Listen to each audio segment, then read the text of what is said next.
Edinburgh दूसरा कराची बन गया, मगर कैसे? इंटरनेशनल फेस्टिवल क्यों मनसूख हो सकते हैं? तफसीलात आपको बता रहे हैं इस वीडियो में। स्कॉटलैंड के दारुल हुकूमत एडिनबर्ग में कचरा उठाने वाले सरकारी इदारे के मुलाजमीन ने हड़ताल कर दी, जिससे इस तरक्की याफ्ता मुल्क के दारुल हुकूमत का हाल भी कुछ कराची जैसा ही हो गया है।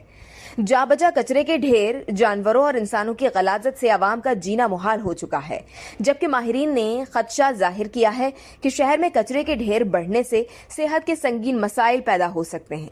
जबकि समाजी माहिरीन का कहना है कि सूरत हाल यूं ही रही तो आने वाले हफ्तों के दौरान शहर में मुनक्किदा इंटरनेशनल फेस्टिवल के लिए आने वाले सयाहों की नजर में एडिनबर्ग की खराब छवि पेश होगी।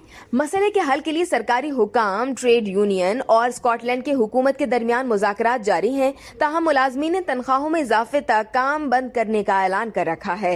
हुकूमत ने मसले के हल तक आवाम से अपील की है कि वो अपने घर का कचरा फिलहाल अपने अपने बाथरूम्स में थैलियां बना कर रखें, क्योंकि घर के बाहर मौजूद कचरे के डब्बे कचरे से भर चुके हैं और अब कचरा सड़कों पर फैल रहा है। शहर में मुलाजमीन की हड़ताल 18 अगस्त 2022 से जारी है और उन्होंने महंगाई के पेश नजर अपनी तनख्वाहों में इजाफे का मुतालिबा कर रखा है। रिपोर्ट में बताया गया कि शहर भर में जाबजा कचरे के ढेर से शहर की हालत खराब हो चुकी है और अब मुलाजमीन का कहना है कि मसला आलमी सतह पर बाइस हजीमत बन रहा है।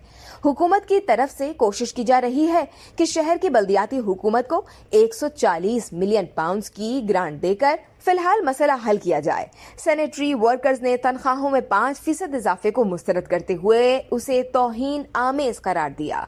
इस वीडियो से सिर्फ इतना ही। मजीद जानने के लिए सब्सक्राइब कीजिए डेली जंग यूट्यूब चैनल और लाइक कीजिए डेली जंग फेसबुक पेज।